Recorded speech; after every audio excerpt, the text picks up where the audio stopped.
There's a quiet storm, and I never felt like this before.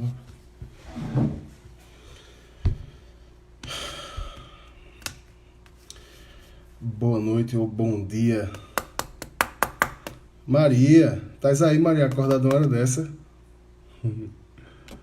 Eita. Alisson, tá tudo certo, meu irmão?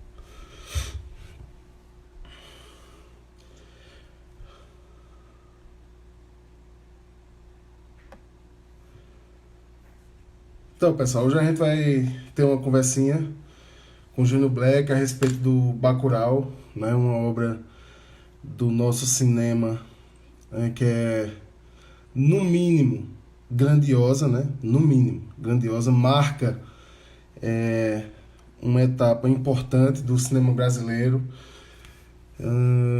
de uma, eu posso dizer assim, retomada mais conceitual do que de um, propriamente dito, falar de um renascimento do cinema, uma vez que agora o cinema, né, está sob ataque, né? E aí, João dormiu, não foi, Manu? Deixa o bichinho, deve estar cansado. E aí, vamos esperar aí o Júnior Black pra gente trocar essa ideia, né? Enquanto isso, vocês vão entrando aí, se acomodando, sentando. Meu amigo Helder Eric, acordado hora dessa. Adalberto, meu querido. Olha o Júnior Black. Deixa eu chamar ele aqui pra gente bater um papo legal. Fala, Bora, meu Pedrão. querido. E aí, meu querido? Tá tudo certo? Tudo certo? Tá escutando bem? Tô escutando bem. Tu tá me escutando bem? Tá tudo certinho? Tudo certinho, filé. Boa Eu ainda noite. tô sem dormir, bicho. Desde aquela live que tu fizesse. Com medo. Eu fico com os pés no gelo pra não dormir, porque o negócio foi sério o negócio daquele dia, viu? Rapaz, essas lives têm sido umas coisas. Eu vou até tirar o óculos para te ver melhor. O meu óculos tá mais arranhado do que tudo. Essas lives têm sido um bálsamo, né, velho? As tuas. Tanta gente legal fazendo. Tem Gabi também, com a night dela, Gabi da Pele Preta. Tem uma night dela que ela faz karaokê, faz um bocado de coisa diferente. Além da galera fazendo música, né? Eu Legal. corri um pouco da coisa da música. Eu acho que a gente tem que preencher outros espaços, estimular outras habilidades que a gente tem e tocar adiante isso. Eu sempre gostei de contar história, sempre gostei É muito legal, cara. de entreter a galera. E eu acho que é um momento da gente fazer essas coisas todas que a gente tem no baú aí. E, bicho, eu vou te Alexandre tá com falar. a live agora também. Eu vou te falar uma coisa. Naquele dia, bicho, tu contando história ali, a tua oralidade, assim, bicho, era pro cara ir pra 5 da manhã, naquela. Porque realmente essa habilidade toda de contar história é muito legal, pô. Pra mim, falando sério mesmo, é uma das melhores lives que eu vi em todo esse período. Foi essa tua, muito divertida, Legal. informativa, né? Deixa eu registrar aqui, Lua Marte Du tá chegando, Helder Eric, Jéssica, E aí? Taína. Pode falar, Ju.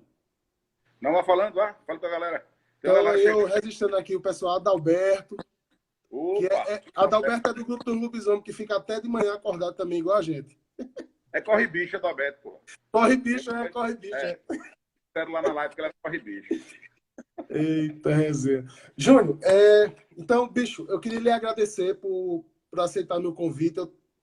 A gente ficou naquela resenha aí, bicho, não, tal, e hoje rolou da gente conversar.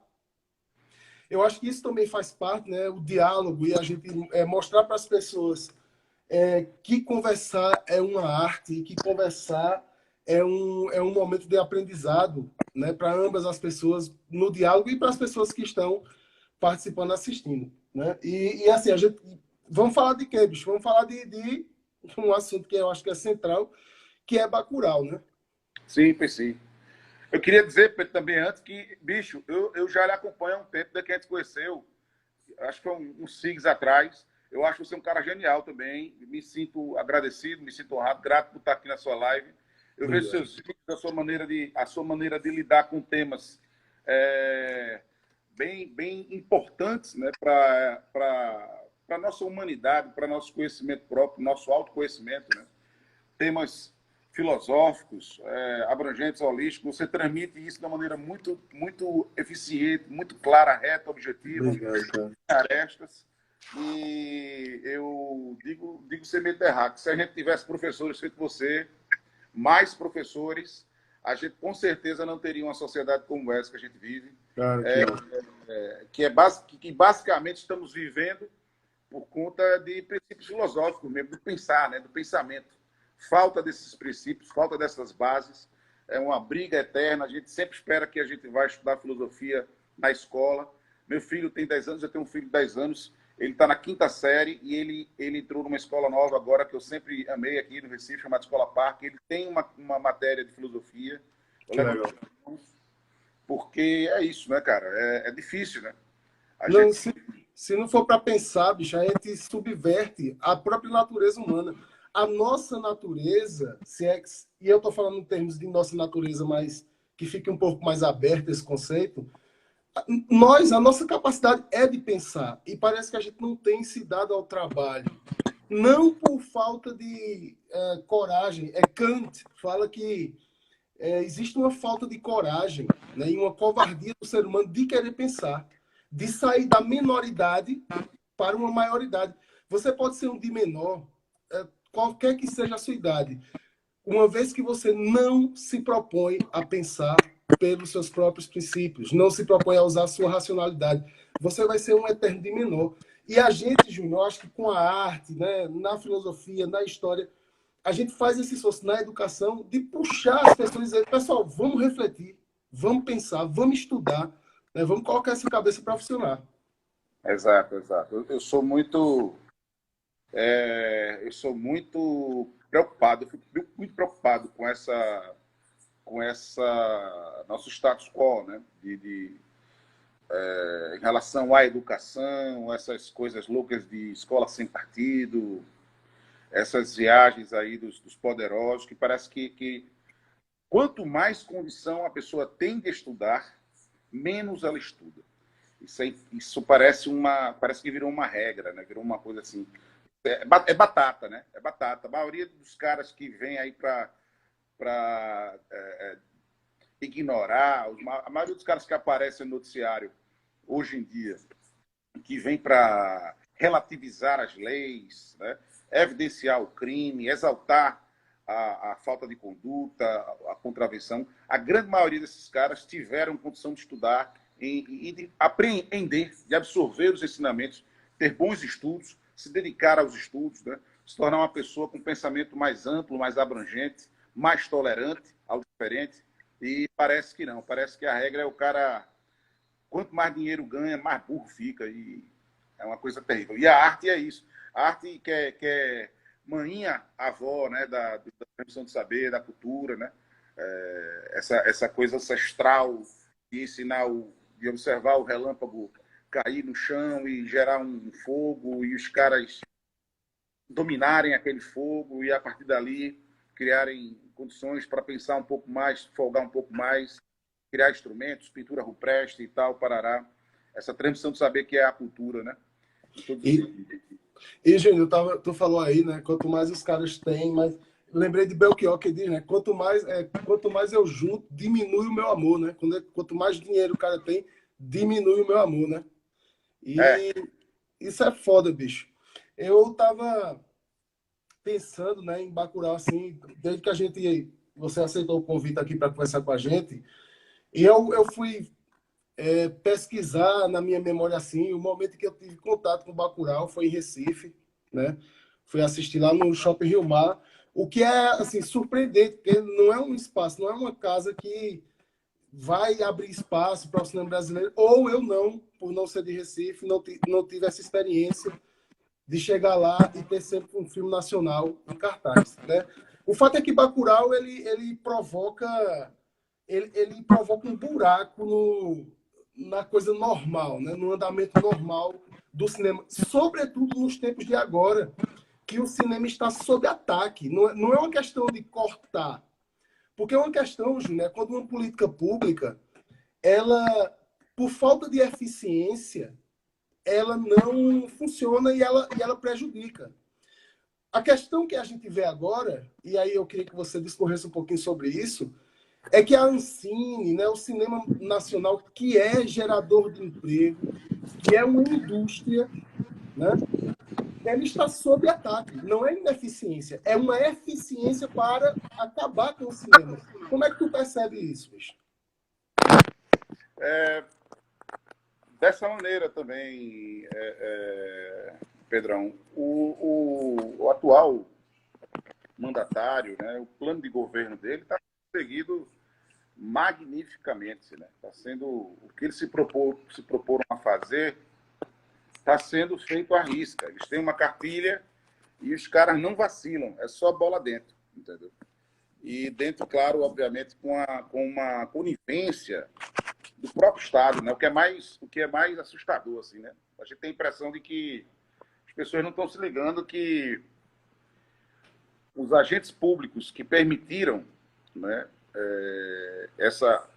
essa brecha, fraude eleitoral, ao meu ver, que é o caso do Bolsonaro, né, porque ele só está mandatário número 1 no Brasil, com esse grupo político que subiu aí com ele, nessa proposta de necropolítica e destruição do Estado e tal, porque a gente tem que dizer que o TSE permitiu, né? O TSE homologou a candidatura desse cidadão, né?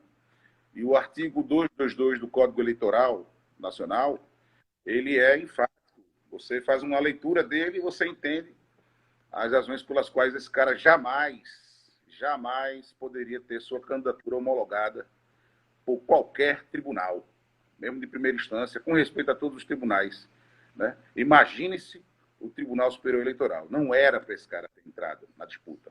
E aí eu vi alguns analistas da época falando sobre aquele conceito de Bauman, né? do amor líquido, da sociedade líquida, ele juntando esse conceito ao conceito de Estado líquido, que é quando agentes públicos, servidores públicos em locais estratégicos do Estado agem pelo todo, né? Corroborando com situações como essa, dramáticas, que são situações que atentam contra o próprio Estado sociopolítico, a própria organização sociopolítica do Estado, né?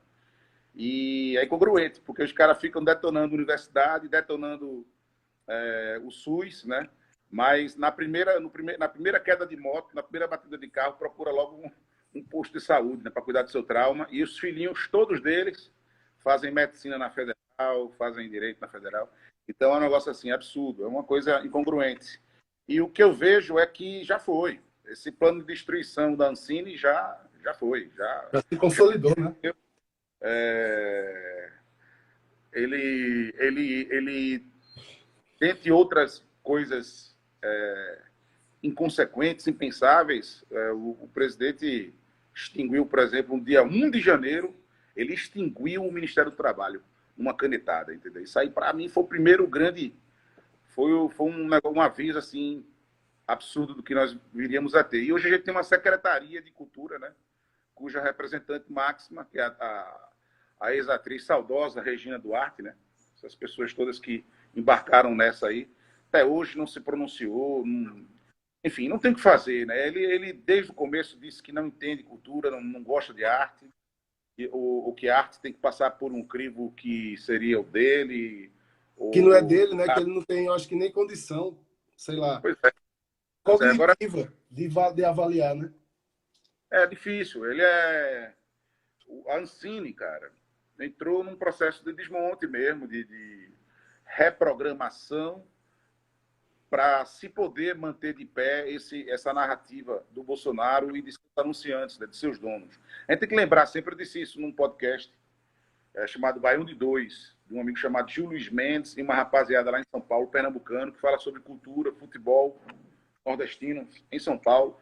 Eu disse isso também no Bodejo, que é um podcast muito bom da galera do Ceará, do Cariri, que é interessante a galera se ligar nesse podcast.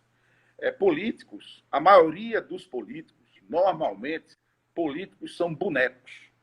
Se assemelham a bonecos, marionetes, né? Mamulengos. Eles são fantoches, né? Por trás deles há os interesses.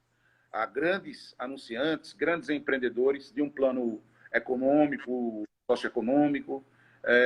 Eles estão ali como representantes, testas de ferro desses caras, né? Que a gente não consegue ver, são os caras que estão por trás do trono. E o caso de Bolsonaro é o mesmo, né? Raramente você vê um político estadista, né? Um político que transcende, sublima essas relações partidárias, esse partidarismo. E de fato, A com B, com C, ele consegue aplicar a sua habilidade e tirar das pessoas, dos outros políticos, habilidades, condições para que se realizem os planos num grande diálogo, né? Mas aí passa por uma série de fatores aí que a gente tinha que refazer uma grande reforma política, na verdade, para se evitar esse tipo de coisa. E o que eu acho impressionante, pô, eu acho que do ano passado para cá, nós perdemos grandes representantes da nossa cultura, né? A gente perdeu o João, tão bom quando a minha memória falha, adoro. A gente perdeu agora o Aldir, João Gilberto, a gente perdeu o Aldir Blanc. O cara não deu uma palavra, né? Não soltou uma nota, não deu uma tuitada, que é só pegar o celular dele, que é podre, e tuitar em favor desses caras.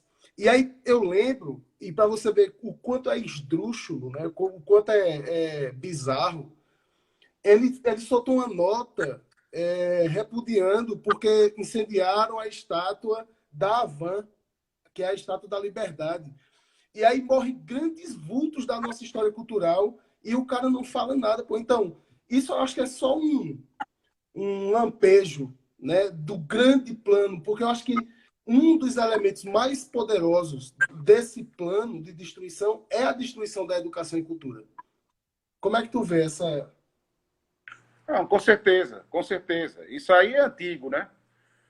Isso é muito antigo. Uma das maiores armas de destruição em massa é a deseducação, né? É obstacular as pessoas a terem acesso a um nível, a um patamar crítico tal que elas não aceitariam mais certos tipos de conduta política, né? A política, um mandato de qualquer que política seja, é como uma prestação de serviço comum. Você pede pizza numa determinada pizzaria e você costumeiramente pede a pizza, lá você gosta dessa pizza, você gosta da prestação, pelo qual como o serviço é prestado, chega pontualmente, a pizza chega bagunçada, chega quente, mas aí um belo dia essa pizzaria começa a farrapar contigo. Erra teu pedido, aí na sequência a pizza vem detonada, da terceira vez vem uma pizza que não nada a ver, demora muito para chegar, você naturalmente fica puto, né? E dá um alô para a galera da pizzaria, fala, e aí, galera? Porra, bicho, como aí? Faz mais de ano, nunca aconteceu isso. Se voltar a acontecer isso, eu vou ter que pedir pizza em outra pizzaria, né? Então, assim, isso é a mesma coisa, é a mesma analogia que a gente pode fazer para um mandato público, um mandato político, né? Se o cara se a sociedade não tem essa consciência de que, primeiro, o servidor público, o nome já diz, servidor público, né?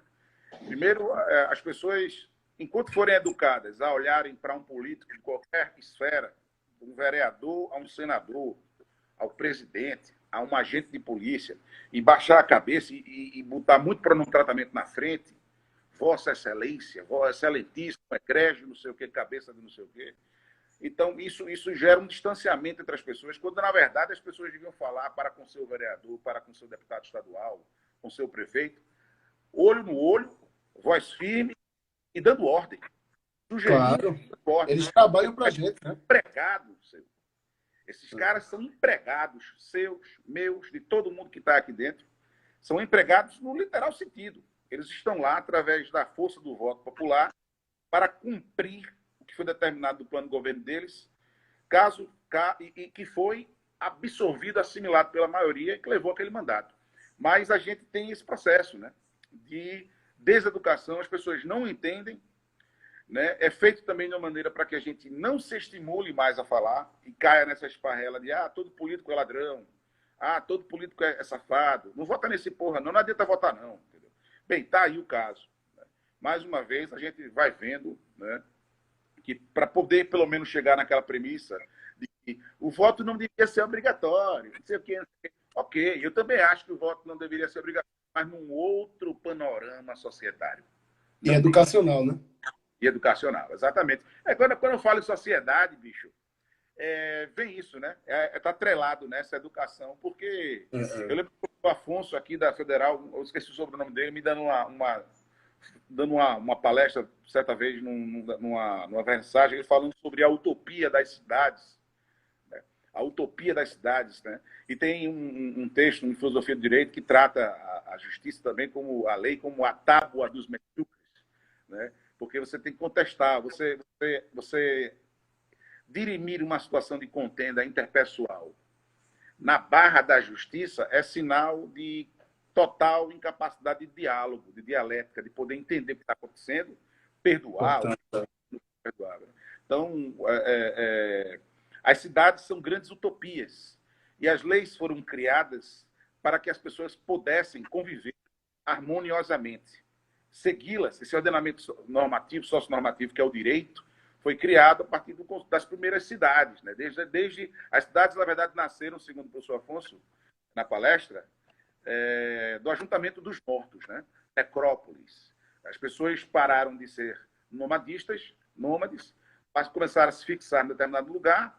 A cultura da tradição de imigração existia ainda, mas aí muitos começaram a não querer mais sair de perto de papai, que estava enterrado ali embaixo daquele arvoredo, vovô, ficar no lugar, se fixar Uma no lugar. raiz, né? E aí, Necrópolis é uma das primeiras cidades, Ururuque e tal, e essas leis surgiram para isso. Assim como Bacurau, né? Se a gente for levar o distrito de Bacurau para uma amplidão de cidade, né? Como essa visão social, essa interseção de saberes, de comportamentos, de ordenamentos, porque existia uma lei em Bacurau, muito tranquila, né? As duas matriarcas de Bacurau, que são as mulheres do lugar que davam aquele ordenamento, Domingas e Carmelita, que já começa no filme Falecida. Falar de sociedade, para mim, é falar dessa educação, né? Dessa coisa, dessa observância, pelo menos as leis, né? Pelo menos as leis. Se você não quer respeitar seu pai, sua mãe, o palhaço chocolate, não quer respeitar, isso é um problema teu, entendeu? Dentro da tua célula familiar, porque essa é a tua pequena cidade. E aí tu te vê com teu pai e com tua mãe. Na rua, da porta da casa para a rua, o mínimo, isso aí é uma questão mínima, né? A observância desses ritos. E é por isso que a gente tem um arremedo de sociedade, no meu ver. Muito legal, cara. E assim, Júnior, eu estava pensando, né, que existem educações. Porque quando a gente fala de educação, a gente institui um sistema educacional, né, que é uma base extremamente importante, sem a qual a nossa sociedade, né, os cidadãos não conseguem nem ter acesso aos bens mínimos. E olha, uma educação pública e gratuita, por incrível que pareça, é um pleito burguês. Lá no século XVIII, foi lá na Revolução Francesa que os caras disseram, olha, se as pessoas não tiverem acesso à informação mínima, como é que essa sociedade burguesa, moderna, que se avizinha, como é que ela vai funcionar? Né? E hoje a gente tenta, olha como o atraso é tão absurdo, que hoje a gente luta por um direito que deveria ser inquestionável. Porque existe o direito à vida, né? Mas estar vivo, esse organismo estar vivo, ele tem que estar instruído também. Esse ser que está vivo, para ele, porque ser humano não é uma questão de nascimento, cara. Ser humano, humanidade, é uma construção social, sócio-histórica. Né? Então, a gente está lutando hoje para garantir que as pessoas tenham um mínimo de instrução. E o que é absurdo, né? A gente está numa pandemia onde ninguém pode sair de casa. E só para você ter ideia de como... Eu acho que se a gente não falasse de nenhuma cena de Bacurau nessa live de hoje, e a gente só falasse do Brasil, a gente está falando de Bacurau. Bacurau é o Brasil, bicho. Né? E o que é que acontece? Assim, os caras vão manter o Enem, pô. E aí eu me pergunto, o cara que tem um computador, que tem internet, privilegiados como nós, por exemplo, a gente tem como buscar instrução. Bicho, e 40% da população que não tem acesso. Como é que os filhos desses trabalhadores, os filhos dessas famílias mais pobres vão fazer o Enem? E aí a propaganda do MEC fala em não podemos perder uma geração de médicos. E, pelo amor de Deus, bicho, é uma coisa incompreensível o projeto que está em curso, né, na nossa sociedade. É um projeto exatamente direcionado, gerido e direcionado para as elites, né? Então, é a grande diferença aí. Minha, a meu espanto continua sendo o mesmo, né? Porque é isso como você falou. Alguém falou aí embaixo, educação é fato social, né? E eu queria mandar um abraço também. Eu vi que passou alguém embaixo, eu acho que foi Edilson Silva, ator Edilson Silva, que também fez Bacurau. É o Robson. Ah, que legal, cara. Lá de Nazaré, lá de Condado. É lanceiro de maracatu, brincante tradicional do maracatu pernambucano. É ator maravilhoso, com mais de 20 filmes nas costas. Edilson, um grande abraço, meu querido. Um abraço aí. Cara, então, assim, eu ainda fico espantado, porque os frutos dessa deseducação, como você falou, eu não sabia desse recorte, de que a exigência de escola pública é originariamente burguesa, mas é isso. Se a gente não se prepara, não prepara a sociedade para atingir esse nível crítico, a gente vê absurdos como o pobre de direita, por exemplo, que é o grande suprassumo, é a grande cereja do bolo dessa doideira, né, que é as pessoas estarem defendendo o patrimônio dos patrões, né, de empresários neoliberais. Não quer dizer que todo empresário é uma mala sem alça, não. Quer dizer que eu não sou contra ajuntamento de dinheiro, não. Eu não sou contra ajuntamento de dinheiro, eu não sou contra o patronato, eu sou contra esse patronato. Eu sou contra esse patriarcado de homens brancos, 60 anos, olhos azuis, olhos verdes, com nomes diferentes, né, da maioria da sociedade. Essa hegemonia masculina, branca, senhora, de muitos anos já, né? E num país tão desigual como o nosso, eu sempre fico em alerta. Eu vejo o SUV branca, carro branco grande desse, eu já fico meio... Já fico em alerta, cara. É impressionante. Eu já fico em alerta porque é batata. 70% das vezes é um idiota que vai dirigindo isso aí. Sabe? É um Superman. Eu posso até estar falando, né? Mas é a visão que eu criei, porque normalmente são esses A caras... partir de vivências, né, cara? A partir de vivências, né? De vivências. E em Bacurau, você falou, Brasil é Bacurau, qualquer região do Brasil. E agora eu acho que a gente já conseguiu estar numa situação pior do que Bacurau. A gente já foi. Isso aí era lá no lançamento do filme, ano passado. Tony Júnior fichinha, né? Tony Júnior fichinha, né? Pois é, a gente já está numa situação pior, sacou? Assim, eu vi uma meme hoje que até repliquei em algumas redes, para aqueles que diziam, vai virar uma Venezuela, né? Para quem tinha medo que o Brasil virasse uma Venezuela, é bom se ligar que agora os países todos têm medo de virar um Brasil. Verdade, cara. Verdade. Na real, a gente já está... Isso não é nem meme, né, Júnior? A OMS, o Brasil já está ficando de fora de uma série de ações, por exemplo, de combate à Covid mundial. O Brasil já está ficando escanteado, né? E eu acho que é o primeiro sintoma, né, de colocar o Brasil num espaço de Irã, no espaço de um Afeganistão. E aqui é o evangelistão, né? Só que, Júnior, eu queria contemplar aqui a Sara, lá da UERJ, professora da UERJ Trans, né? E Sim. que está mandando um alô para a gente aqui e dizendo o seguinte: pergunta sobre as dinâmicas de gênero na discussão de Bacurau. Como é que a questão do gênero aparece? E a gente vê muitos debates desses, né? Como é o nome dela? Perdão? Sara. Sara. Oi, Sara. Tudo bom? Tudo bem? Velho, desde o princípio, quando eu recebi o roteiro de Bacurau, a gente via que não tinha nenhuma adjetivação nas pessoas, né, no roteiro, e a gente chegou para o primeiro ensaio, e aí eu conheci Dani Barbosa, faz a Darlene, né? Uma atriz trans, a primeira atriz paraibana negra, trans, professora também da rede estadual. E a gente bateu um papo muito, muito interessante. A gente conheceu muito. Foi a primeira vez que eu atuei, que eu fiz um laboratório com uma pessoa trans, né? Com Dani.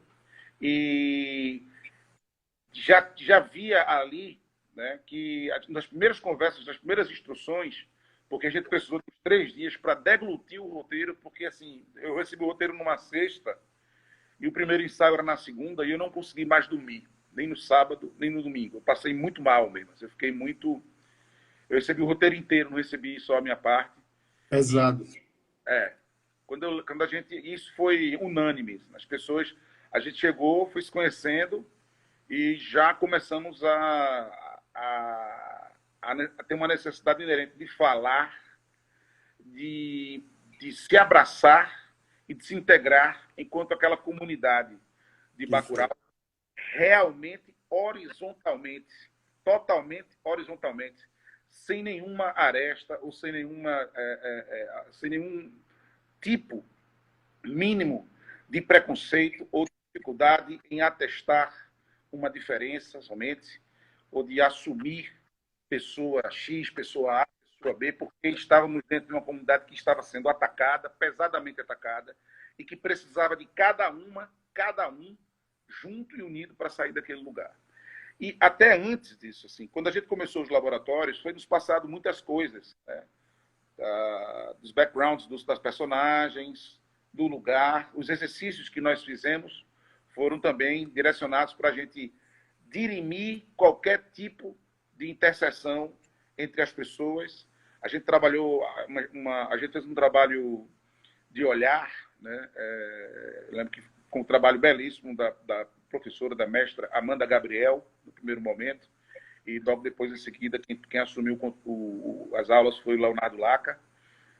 A gente fez um trabalho de olhar predador, a gente fez um trabalho de corpo também, de junção desses corpos, né, em uníssono, né, e fiz um trabalho também de uma dramatização de memórias para colocar a gente num estádio mental de extrema vulnerabilidade, né? E quando a Dani Barbosa, por exemplo, começou a falar e relatar, porque ela foi pedido em algum determinado momento do laboratório que a gente contasse uma experiência muito traumática para a gente, sacou? E, porra, a gente na nossa condição, na minha condição heteronormativo, né, quando eu ouvi Dani falar, né, e por mais empatia que nós tenhamos, né, no meio artístico, ainda mais, né, falando disso, foi devastador, entendeu? Porque você lê as notícias nos jornais, você vê várias notícias na televisão, no rádio, nas revistas, nas redes sociais, sobre o quão vil é este país para com as pessoas trans, para com as pessoas homoafetivas.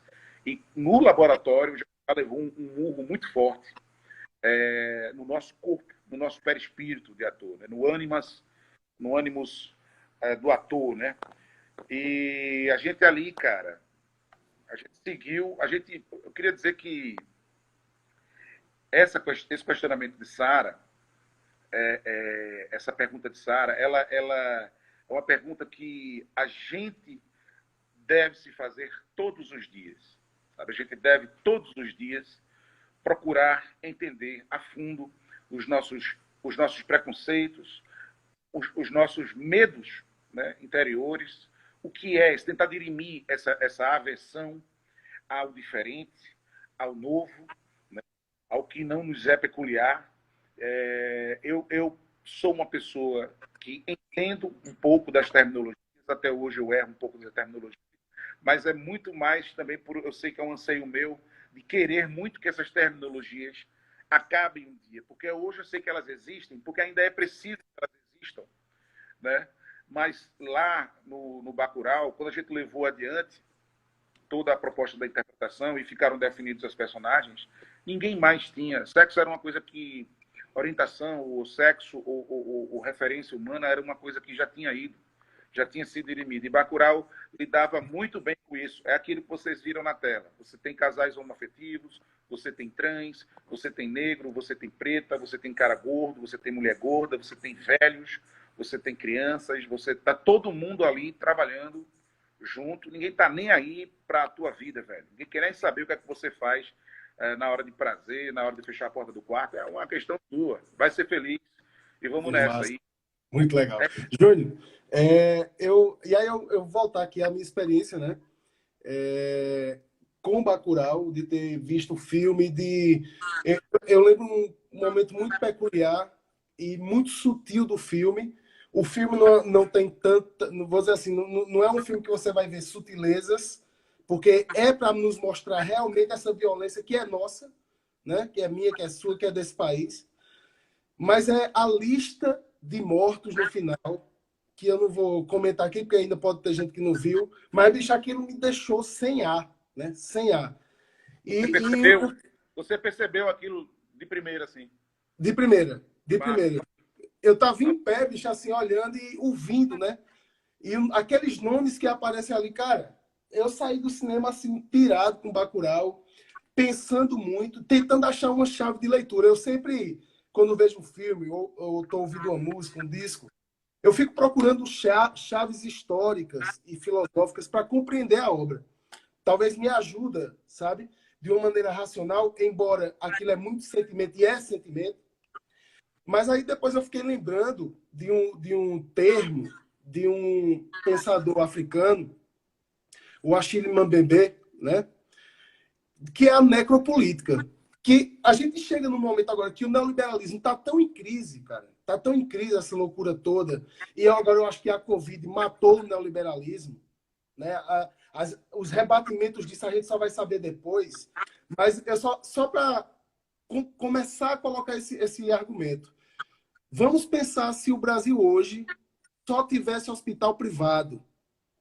Só para vocês terem uma ideia do genocídio que já está acontecendo, mas imagine se não existisse SUS nesse país. Imaginem se esse país não tivesse hospitais, e é por aí que eu quero argumentar, né? E dizer assim, pô, o neoliberalismo, ele não só não dá respostas humanitárias, né? Como ele entra agora nessa fase, né? Eu posso pegar o elemento histórico da construção do neoliberalismo, mas a gente chega nesse conceito do Achille Mbembe, que queria recomendar a leitura, o livro chamado Necropolítica, que chega um momento em que o Estado tem que escolher quem vive e quem morre. Porque não há recurso, não há maneira de exploração que funcione da maneira que está. E aí eu fico pensando em Bacurau. O Bacurau reúne todas as figuras que são escolhidas na política, né, da morte, na necropolítica, para morrer. Estão em Bacurau, e Bacurau aqui enquanto Brasil periférico, né, todas as pessoas que devem morrer. E é interessante e é impressionante que Bacurau traga tantos idosos antes de acontecer a Covid para provar que a necropolítica funciona. Quantos empresários a gente não viu dizer só vão morrer os idosos? Né? São só 7.000 pessoas que vão morrer. Isso aí não... Cara, isso é de uma bestialidade absurda. Né? Então, eu acho que a chave de leitura para Bacurau é a necropolítica, né? E ali estão as pessoas que estão marcadas para morrer pela necropolítica, mas ali estão as pessoas que vão resistir à necropolítica. Bacurau é resistência, né? Perfeito. É perfeito. Seu desenho está perfeito. Quando eu tinha falado, você falou de uma maneira tão completa e tão fechada, quando eu tinha dito ali que o Brasil talvez já tivesse numa situação pior do que Bacurau, né, no processo, mas falando do ponto de vista periférico das periferias, das comunidades mais carentes, mais necessitadas, nesse recorte ela representa isso que você falou, né? Infelizmente, essa desgraça dessa pandemia traz grandes assombros. Assim. Primeiro, parece que ela caiu como uma luva no plano desse cara, né? Do Guedes, do Olavo de Carvalho, né? Esse arroxo econômico, o que aconteceu no Chile, que foi dito para todo mundo, vai acontecer aqui, os índices de suicídio de idosos vão aumentar, As pessoas não toleram certos comportamentos. Tem uma certa idade que a gente não tolera mais. Tanta agressão, tanta violência, Humilhação, né? o Conselho Federal de Psicologia avisou isso várias vezes na campanha. Quando ele começou a falar lá, o Conselho saiu dizendo, eu lembro disso, ó, velho, você está falando merda aí. Olha, velho, você tá afrontando o subjetivo das pessoas, está esvaziando de sentido a subjetividade das pessoas e isso é perigoso. O lugar que você está aí, esse apagamento, como a Sara está dizendo aí, É interessante essa... as pessoas não suportam isso, cara. Você tem que parar com isso. E ele falando, ele falando, ele falando, ele falando, e a mídia replicando. Né? A gente tem uma lei de meios aí para ser aprovada há muito tempo, ou já é aprovada, tem uma lei de meios que é para democratizar factualmente a comunicação brasileira, porque já deveria estar implementada isso, porque isso aí combateria demais a fala desse cara. As pessoas chegarem em casa, depois de horas de trabalho, horas de transporte público, e ter que se confrontarem com editoriais, né, que são uma primazia de fascismo, de segregacionismo, de classismo, exclusivismo, que são esses dos nossos telejornais e das nossas mídias sociais. Porque, ora, é uma cruzeta. O repórter está ali na frente do Planalto para ver o Bolsonaro falar, ele diz, cala a boca, o cara não fala, diz que a imprensa está lá porque estão querendo minar ele, mas os próprios anunciantes dos veículos que mantêm aquele editorial também são pró-Bolsonaro. E o repórter, o profissional repórter, jornalista, ele está na cruzeta. O âncora, coitado. O trabalhador, né? O trabalhador, né? Tá na... William Bonner, esses caras, fora os caras que já se denunciaram e já assumiram que são fascistas mesmo, são lambibotas de patrão. Fora os que o Alexandre Garcia, aquele outro desgraçado, Porra, então, tem outros caras, Diogo Mainardi, esses caras que sempre trabalharam, cavaram insistentemente para que esse estado de coisas estivesse no Brasil. Né? Eu não estou falando desses âncoras que já se posicionaram, não. Estou falando dessa galera que ainda está cumprindo ordens e apresentando. Você vê pela feição deles, que os caras estão tristes, os caras estão morgados, né? Mas o princípio se atribui a qualquer profissão. Você sendo médico, você não vai deixar de operar alguém pelo fato de ser um bolsominion, ser uma pessoa progressista com as faculdades mentais estabelecidas de maneira normal, né? Digamos assim. Você não vai poder deixar de fazer isso. Então, isso se atribui também à profissão de repórter e de jornalista. Até me perdi aqui. Bacurau, cara, o Brasil, essas pessoas que são consideradas matáveis, né? Por exemplo, elas estão numa situação que, se essa parte da classe média não se voltar para elas, para dar a mão, se solidarizar e ajudá-las a sair desse estágio de coisas, elas, por exemplo, elas não tiveram nem acesso ao filme Bacurau. Elas não sabem, essa analogia nem só se aplica do ponto de vista do observador, a coisa observada nem sabe o que é Bacurau. Então, assim, não sabe nem o que é cinema, porque cinema também já virou há muitos anos um não lugar, né? É um não lugar, é um lugar extremamente caro, extremamente difícil. E eu acho que Bacurau perdeu muito nesse sentido. Saiu num momento em que o cinema já era isso, estabelecidamente.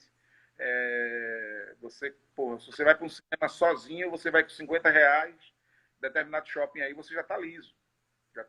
Você só compra o ingresso, não consegue comprar nem a pipoca mais. Né? E tem cinemas que a pipoca já custa R$50, né, o combo. Então, assim, virou um não lugar. E, de certa forma, ele demorou a capilarizar, porque é isso. Se Bacurau tivesse saído em 2010, a gente já teria batido todos os recordes de assistência de público nos cinemas. Todos os recordes. Já deveria ter uns 10, 12 milhões de plateia só em cinema.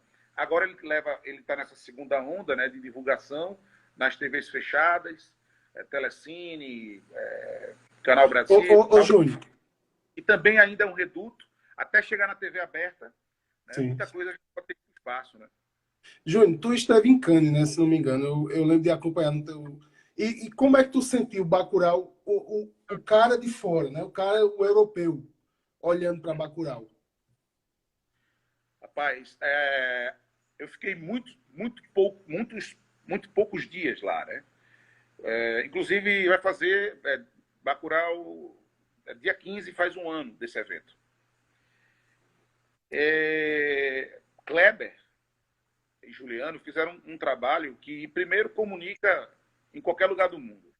Bacurau é É Brasil, universal, né?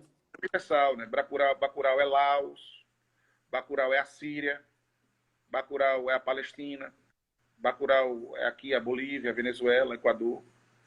Então, e Kleber já vinha com esse crescendo de fama, de expectativa para o próximo trabalho dele, desde Aquários, né? O Som ao Redor, nacionalmente, Aquários, já mundialmente, e é natural que a galera sempre comece a esperar, ela vê o próximo filme dele, tá? Parará.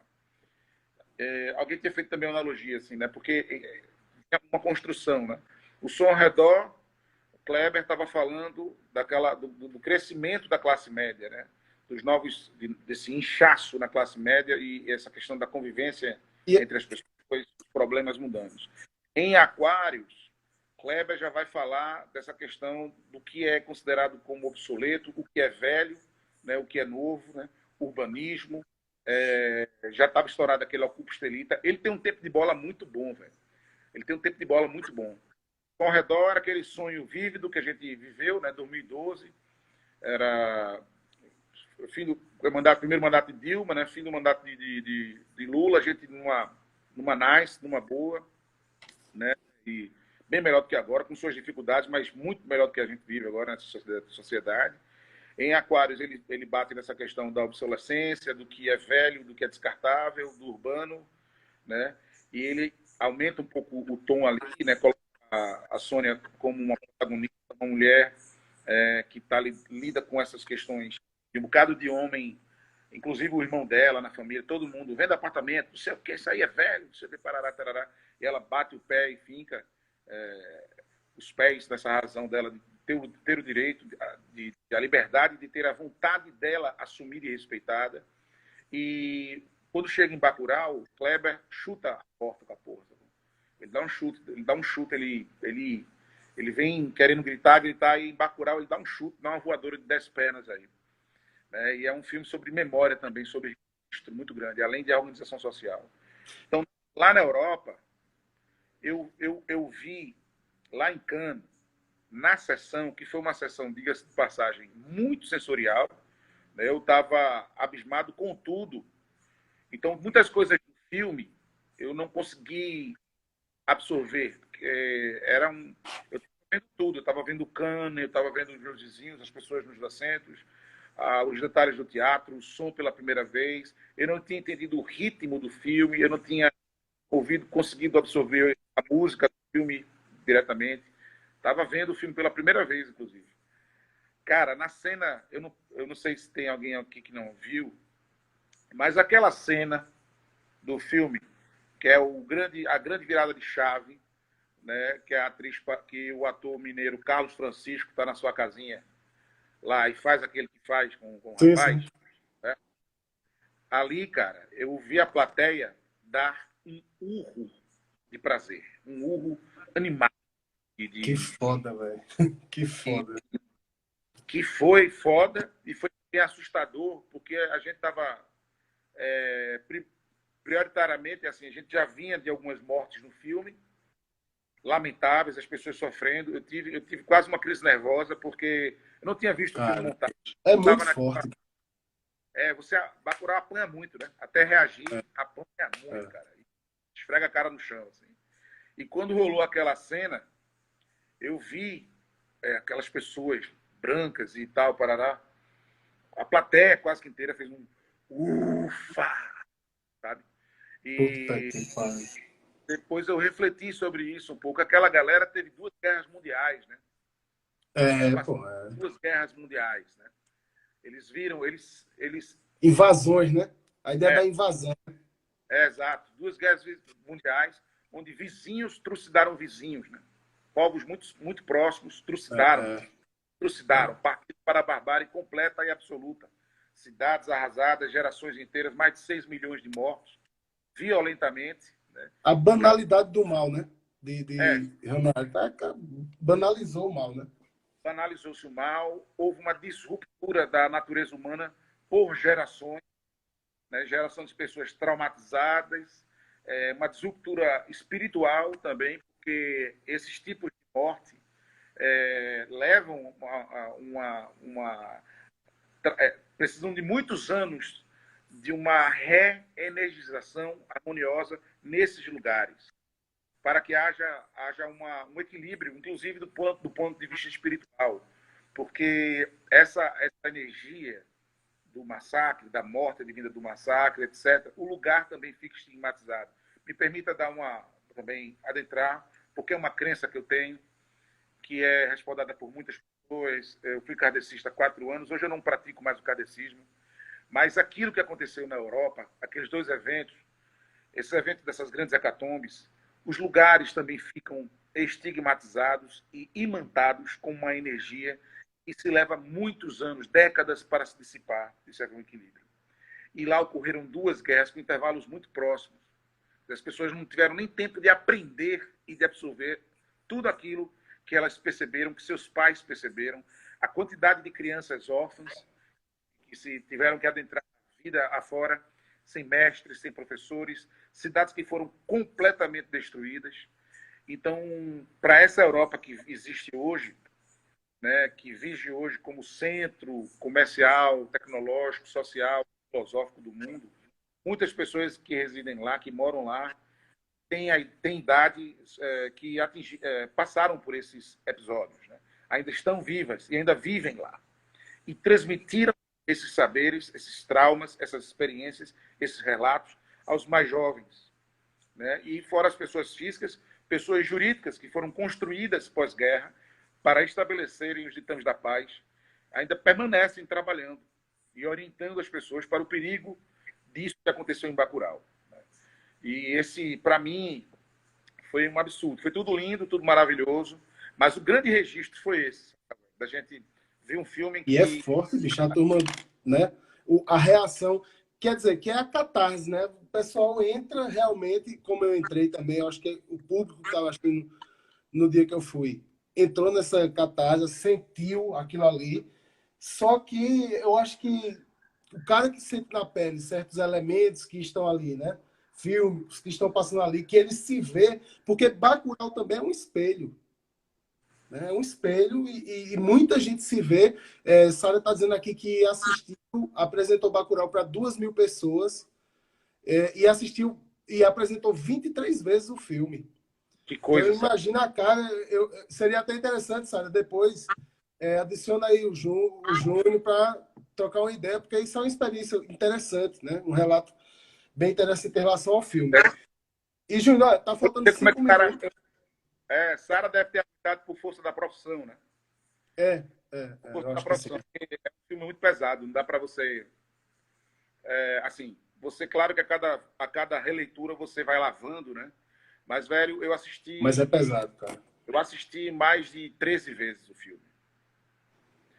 Eu só fui harmonizar os sentimentos em relação às mortes, principalmente do Cauã, do menino. Puta, não Já fala depois não, cara. de 10 vezes, assim, foi que eu fui entender que era uma peça de arte, mas toda vez que chegava naquela cena, eu desabava, entendeu? Não tem, foi a última, era a linha de resistência última. E o que você está falando, quem está falando, o que é estranho é que aquela cena que está falando lá, da gozada, do urro das pessoas, no fundo, a gente está vibrando por uma morte. É, Isso aí é que é o mais terrível. e é interessante porque, assim, é o que acontece. A ideia de Bacurau e desse pássaro e dessa ideia de, ó, se for, vai em paz, não mexa.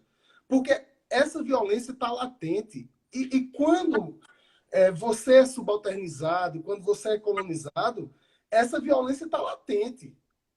Ainda que ela seja, e não deixa de ser violência na reação, mas ela encobre um outro tipo de violência que eu acho que é a violência primeira, né? De quem chega para te exterminar e tu tem que, né? Tu tem que reagir de alguma forma. Eu acho que são elementos também psicológicos que o filme incita tantos e tantos debates, bicho, que eu tô até querendo te pedir para tirar aqui, porque já vai fechar, para a gente voltar, só para a gente terminar alguns Claro, detalhes. passar. Né? E E eu queria que o pessoal que está aí volte com a gente para a gente continuar essa conversa. Se vocês quiserem mandar perguntas. Teve alguém aqui que perguntou sobre o que é que tu acha da trilha sonora. Aí acho que a gente voltando, a gente começa a falar sobre isso. Pode ser? Tudo bem. Então deixa eu derrubar. Segura, volta aí, pessoal, com a gente.